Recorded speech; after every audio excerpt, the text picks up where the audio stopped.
Assalamualaikum teman-teman semua, Sampurasun. Selamat bergabung kembali di channel Info Australia, channel yang selalu update berita-berita yang ada di Australia, dan saya juga bakalan share informasi-informasi bermanfaat dan menarik buat teman-teman semua. Jadi it's all about Australia teman-teman. Nah, di konten kali ini saya bakalan bahas mengenai PR atau Permanent Resident. Apa sih PR itu dan apa keuntungannya kalau punya PR Australia? Jadi simak videonya, jangan di skip biar informasinya masuk ke teman-teman secara full. Oke? So, mari kita mulai teman-teman. Di bahasan kali ini saya bakalan bahas mengenai PR atau Permanent Resident. Apa sih PR itu? Dan kenapa orang-orang yang sudah bekerja di Australia itu sangat mendambakan untuk dapat PR? Karena si PR itu banyak sekali keuntungannya teman-teman, makanya mereka pada mau dapetin PR yang sudah tinggal di Australia gitu kan. Nah, si PR ini teman-teman itu visa seumur hidup untuk tinggal di Australia. Nah, si PR ini Permanent Resident ini berbeda dengan citizen. Kalau si PR ini masih memegang paspor asli. Jadi maksudnya kalau teman-teman dari Indonesia, teman-teman masih memegang paspor Indonesia, tapi visanya seumur hidup. Berbeda dengan citizen. Kalau citizen ini warga negara Australia yang punya paspor Australia. Hak-haknya itu hampir semua sama teman-teman. Cuman perbedaannya itu di waktu election time, di waktu pemilu. Jadi kalau pas pemilu itu, si PR ini, si Permanent Resident ini tidak punya hak untuk mencoblos. Kalau si warga negara Australia ini, citizen ini harus mencoblos. Dan kalau tidak mencoblos, mereka kena denda, kena fine dari government Australia. Nah gitu. Nah si proses dapat visa ini, si Permanent Resident ini, itu transferan dari visa sebelumnya teman-teman. Jadi kalau teman-teman sebelumnya sudah memegang visa sponsorship working visa, visa kerja itu, teman-teman bisa apply ke PR, ke Permanent Resident. Tapi kalau dari visa kerja itu tergantung visa jenis visa kerjanya. Saya sudah jelaskan di video sebelumnya, visa kerja itu banyak subclass kategorinya. Jadi kalau subclass kategorinya eligible untuk apply ke PR, berarti bisa apply ke PR. Dan itu juga tergantung si perusahaannya. Kalau si company-nya tidak mau menyponsori ke PR, berarti tidak bisa juga. Kalau lebih mau, ya berarti tinggal lanjut ke PR. Nah, itu jalur visa kerja. Kalau dari jalur student visa, itu bisa apply ke PR juga, teman-teman. Lewat jalur independen atau jalur mandiri. Si jalur mandiri ini tinggal mengikuti persyaratan yang diberikan oleh government Australia. Yang penting masuk dan mengikuti persyaratan yang harus diisi dari government Australia. Nah, itu dari jenis student visa, bisa apply ke PR. Nah, dari jalur yang ketiga itu dari jalur menikah. Ya, itu mah tinggal lewat partner visa, tinggal gampang itu tinggal menikah. Nggak ribet persyaratannya. Sorry itu saya bukannya saya merendahkan yang sudah menikah gampang dapat PR. Enggak. Justru itu lebih sulit kalau menurut saya. Soalnya bukan ngikutin persyaratan, tapi ngikutin perasaan. Kayak gitu teman-teman. Jadi bisa dapat dari jalur visa kerja, dari jalur visa student, dan dari jalur partner visa. Kalau dapetin PR itu. Nah, kenapa si PR ini sangat didamba-dambakan oleh orang yang sudah bekerja di Australia dan sudah tinggal di Australia? Karena si PR ini dapat banyak sekali keuntungan teman-teman. Spesialnya buat yang sudah berkeluarga. Jadi bisa dapat keuntungan dari support kesehatan, support finansial teman-teman, terus support edukasi buat anak-anak, ya pendidikan gitu kan. Itu sangat bagus sekali. Nah, contoh misalnya, kalau dari segi finansial gitu kan.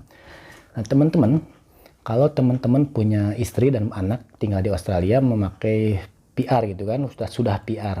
Nah, itu tuh dilihat sama si government itu. Misalnya penghasilan, contohnya satu keluarga misalnya suaminya kerja dengan gaji 70.000 per tahun.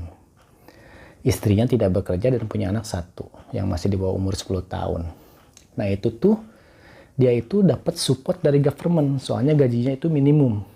Gajinya tuh kecil dan itu dapat support dari government, dapat support uang tambahan dari government per 2 minggu. Namanya itu family tax benefit. Kalau suaminya penghasilannya kecil, keluarga itu penghasilannya kecil. Jadi sangat fair teman-teman. Misalnya, contoh kedua, satu keluarga lagi. Suami kerja, istri kerja, dua-duanya kerja nih, punya anak satu. Suaminya penghasilannya 70.000, istrinya 60.000. Di total 130.000. Nah, si government Australia ini, mereka itu ada hitung-hitungannya teman-teman. Oh, ini keluarga ini penghasilannya segini, istrinya segini, suaminya segini. Oh, ini nggak dapat support. Soalnya mereka sudah hidup layak. Jadi fair government sini itu teman-teman. Jadi bisa dilihat penghasilan kita. Dari segi kesehatan keuntungannya. Misalnya, ini amit-amit teman-teman ya. Misalnya teman-teman punya penyakit jantung, itu di cover semuanya sama Australia, government Australia.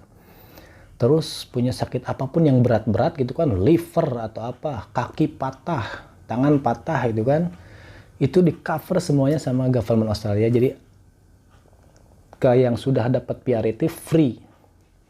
Ya ini cuma contoh doang, jangan sampai gitu amit-amit gitu kan teman-teman.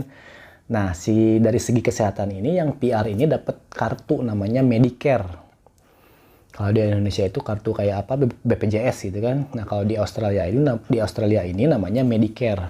Kartu buat kesehatan yang sudah punya PR gitu kan, dan warnanya hijau gitu kan kalau yang sudah PR. Itu buat semua cover buat family, ada yang buat suami, buat istri, buat anak. Nah, itu dari segi kesehatan bisa di cover. Nah, dari CPR ini teman-teman itu dapat support dari government masalah keuangan. Contohnya, kalau si government Australia ini dapat keuntungan penjualan biji besi misalnya, soalnya kan di tempat saya tinggal ini di WA di Western Australia ini, bisnis utama si governmentnya itu kan pertambangan, mining. Nah, jadi mereka itu penghasilannya itu dari biji besi teman-teman, iron ore. Nah, kalau penjualan biji besinya itu dapat untung besar, untung gede, mereka itu selalu announcement di berita, selalu mengumumkan di berita teman-teman.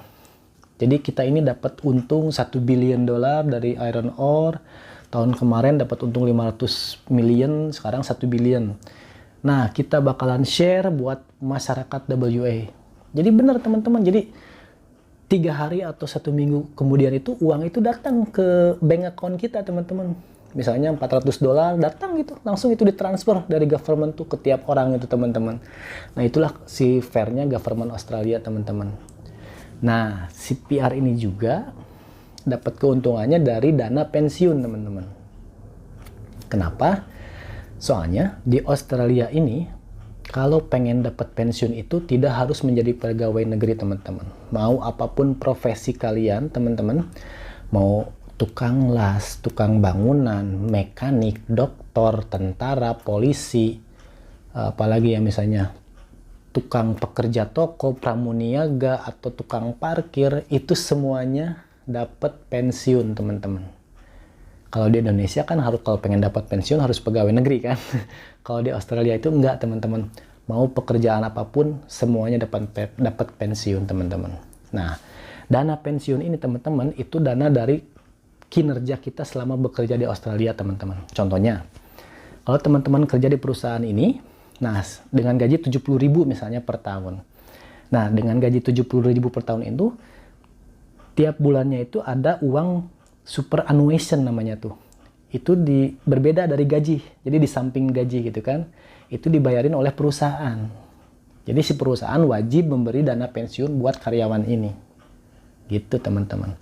Kalau teman-teman pindah perusahaan ya sama. Perusahaan itu juga harus membayar dana pensiun. Jadi setiap perusahaan atau setiap bekerja itu kita ada dana pensiunnya teman-teman.